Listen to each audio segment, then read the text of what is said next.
She boarded the plane with nothing but a diaper bag, a tired baby, and the weight of the world on her shoulders.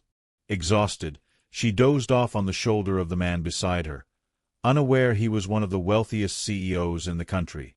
But when she woke up, it wasn't embarrassment she felt. It was shock, and then tears.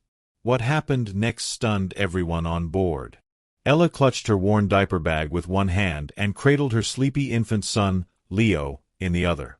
Her shoes were scuffed, her sweater too thin for the airport's drafty chill, and her face bore the kind of tired that went beyond sleep. It was the exhaustion of someone carrying the weight of the world. She hadn't flown in years. But when she got a last-minute call for a job interview back in her hometown, she booked the cheapest flight she could find, barely affording the fare after pawning her tablet. She didn't even have a suitcase, just a backpack stuffed with Leo's diapers, 2 bottles, and a wrinkled blouse she hoped to wear to the interview. As she made her way down the narrow aisle, her eyes stayed low. The baby let out a soft cry.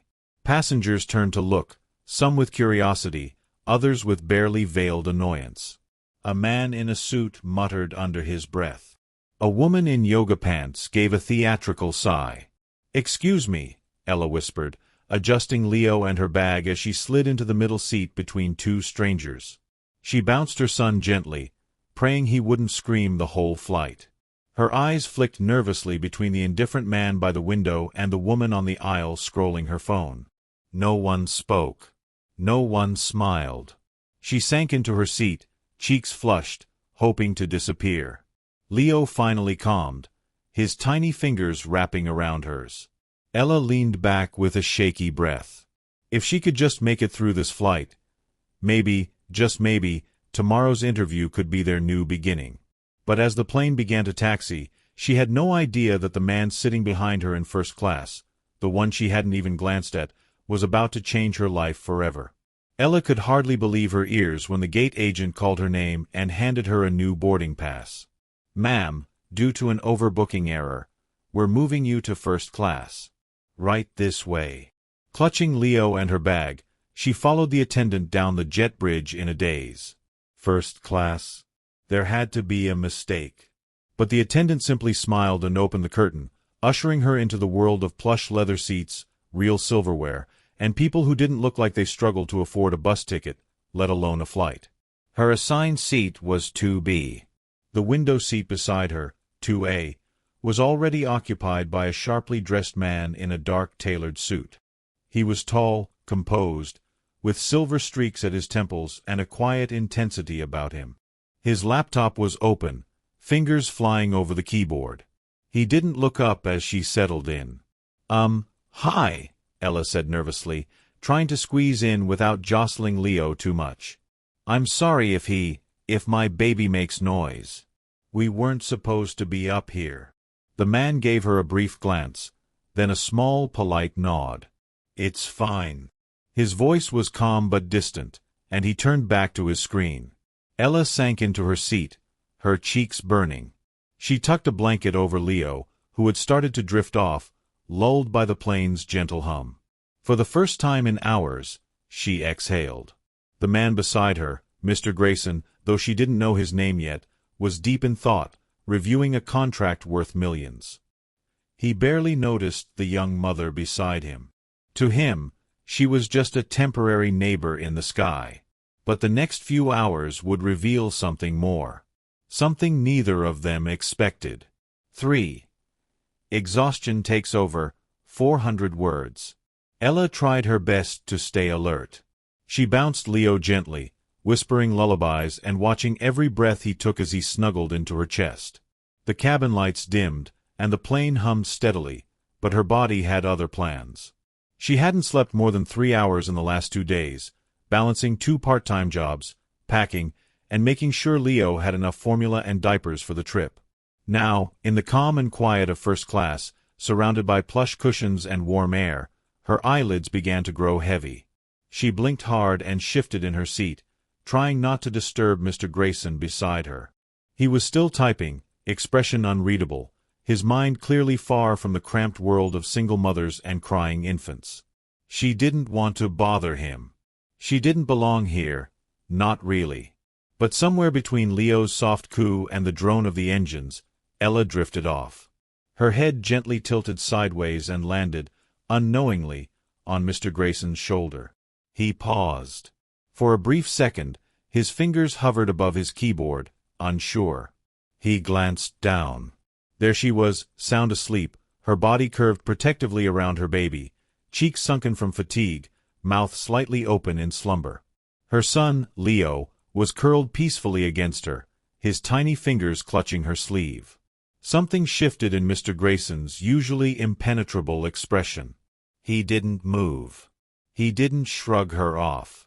Instead, he slowly reached over with one arm, carefully adjusting the baby's blanket and positioning his shoulder to better support Ella's head. Then, almost instinctively, he closed his laptop. There were meetings waiting for him in 3 time zones. But at that moment, he chose stillness.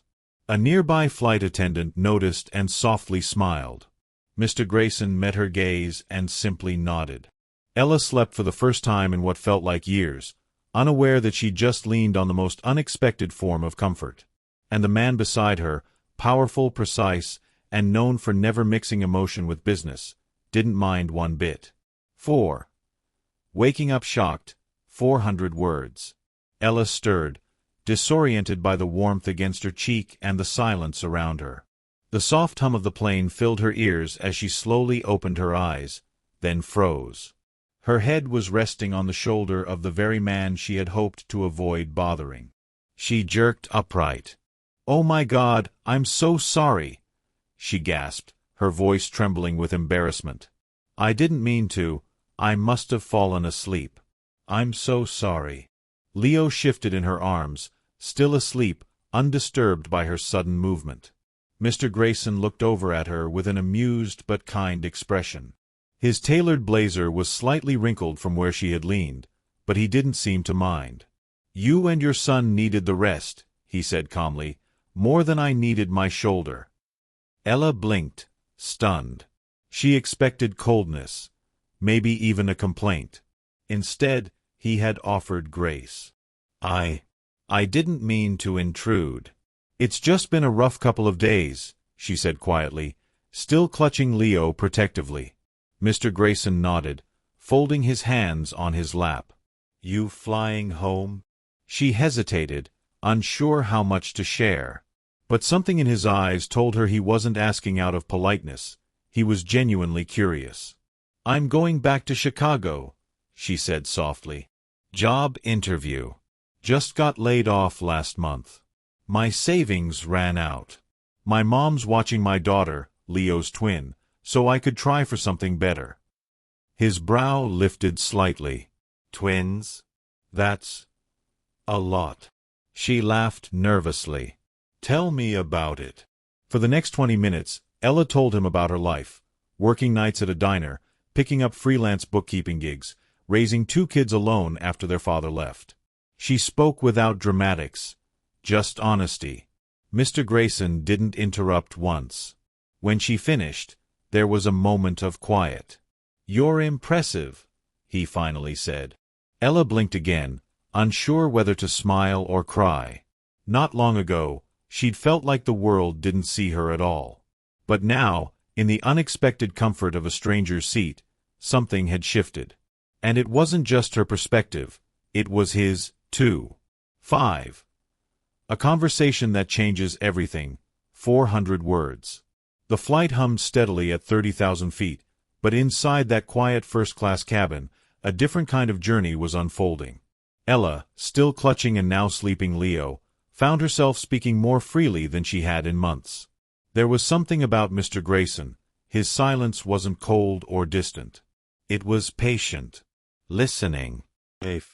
"I was managing okay," she said softly. 2 part-time jobs, one early morning stocking shelves, the other late nights at a diner. My mom helped when she could. But when the diner cut hours and rent went up, I lost the apartment. Had to sleep in my car for a week, with the twins. Mr. Grayson didn't speak, but his posture shifted. He looked at her, not with pity, but with something heavier. A deep, unsettled respect. I finally found a shelter that would take us. That's when I saw a posting for this job in Chicago, admin assistant at a startup. It's nothing fancy, but it has benefits. Real hours. A future. She let out a breath, as if releasing something she'd held far too long. You shouldn't have to fight this hard just to stay afloat, he murmured, finally breaking the silence. Ella smiled faintly. I'm not the only one. I'm just trying to stay above water. Mr. Grayson reached into the inner pocket of his blazer and pulled out a sleek silver business card. He held it between two fingers, then extended it toward her. My assistant's name is Julia, he said. Call her tomorrow. Tell her I told you to. We'll talk again soon, under better circumstances. Ella stared at the card. Wait, I don't understand. He offered a small smile. Let's just say I know a few places that could use someone like you. Her hands trembled slightly as she took the card, the engraved name gleaming under the cabin light. Grayson Enterprises.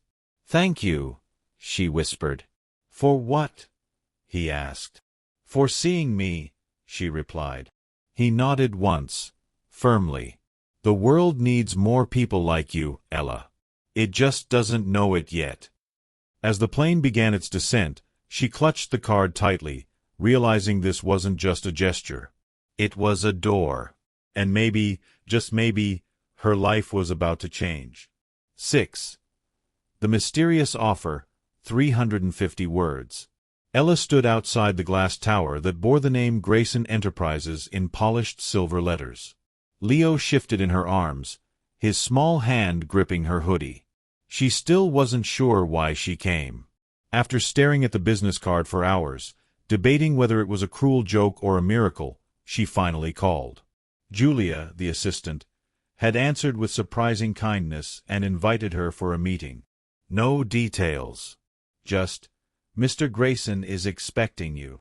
Now here she was, out of place in borrowed flats and her one nice blouse, holding her son in a carrier strapped to her chest, facing the entrance of a building where dreams either bloomed or were quickly shut down.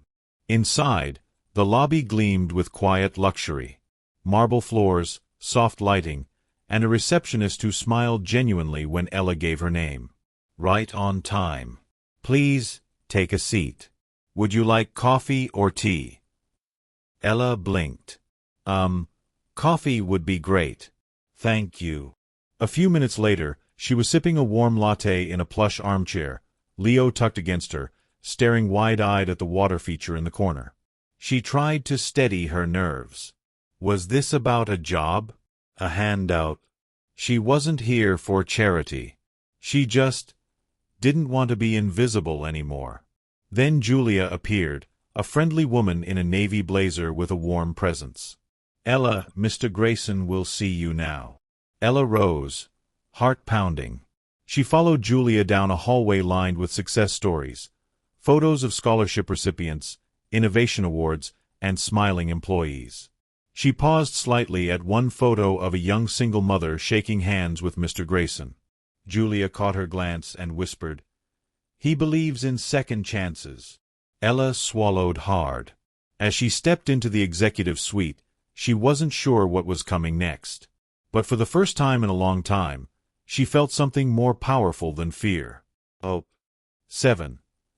An unbelievable proposal, 450 words. The office door closed behind her with a soft click.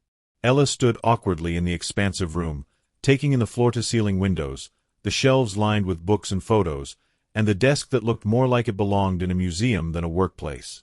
Leo gave a soft coo, and she instinctively bounced him gently. Then the door opened again, and Mr. Grayson stepped in. He wasn't wearing the sleek, intimidating presence he had on the plane. Today, he looked more relaxed, though no less polished. His smile was warm, and for a man of such stature, he moved with quiet humility. "Ella," he said, offering his hand. "I'm glad you came." She shook it nervously. "I wasn't sure I should." He gestured for her to sit. "You should. I asked you here for a reason." Once seated, Ella tried to keep her composure as Leo began to squirm. Mr. Grayson didn't seem to mind. In fact, he leaned forward with genuine interest. "I've thought a lot about our conversation on the flight," he began. "The strength it takes to raise a child alone, to keep fighting through exhaustion and uncertainty. It stuck with me." Ella looked down, unsure what to say. "That's why I want to offer you something. We have an outreach initiative in my foundation, focused on empowering single mothers. Not just charity, but real opportunity. Employment, mentorship, and a long-term plan for growth. I want you to join it." Her eyes widened. "You want to hire me?" He nodded. "Full-time. You'd be part of our community engagement team. You'll receive training, support, housing assistance, and full-time childcare benefits. And I'll personally assign you a mentor." Ella sat frozen, unsure if she was dreaming. "But why me?" Mr. Grayson's gaze softened. "Because someone believed in me once, when I was a scared kid taking care of a sick mother and working nights at a diner. One person changed my path. Now, I try to be that person for someone else, when it matters." Tears welled up in Ella's eyes as Leo nestled against her chest. Mr. Grayson stood and offered his hand again. "So what do you say? Want to build a new future, with people who won't just see your struggle, but your strength?" She took his hand, this time without hesitation. "Yes, I do." 8. Public reaction, 300 words. A few days after her visit to Mr. Grayson's office, Ella's phone buzzed non-stop. At first, she thought it was a mistake, hundreds of notifications, comments, and shares. Then she saw the headline. "CEO lets single mom sleep on his shoulder, then changes her life." A fellow passenger had quietly snapped a photo of that tender in-flight moment. Ella resting against Mr. Grayson, her infant tucked safely in her arms. The post simply read, "This CEO didn't just offer his shoulder, he offered her a second chance." Kindness isn't weakness. It's power. Within hours, the story went viral. Comments poured in. "We need more leaders like him." "Single moms are superheroes.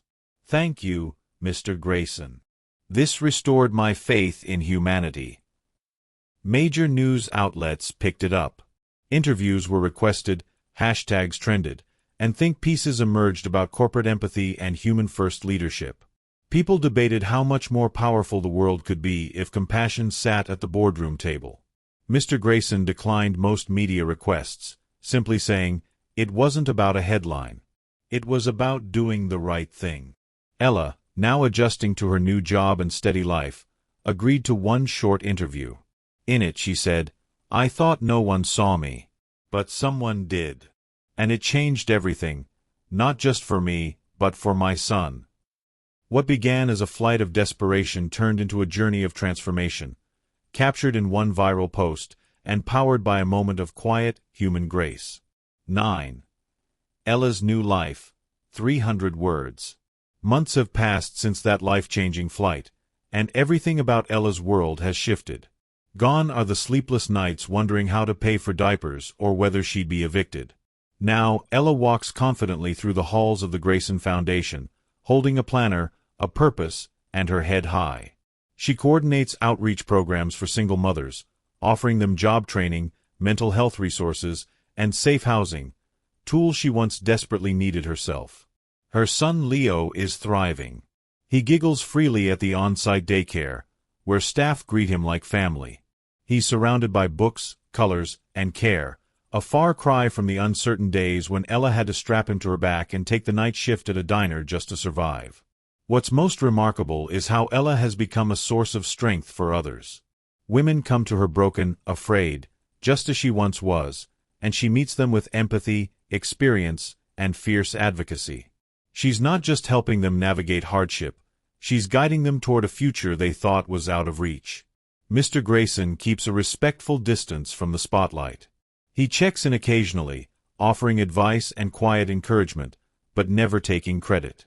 He watches Ella lead, confident he made the right choice on that flight, not just to offer a seat, but to open a door. Ella often says, "All it took was someone seeing me as more than a burden."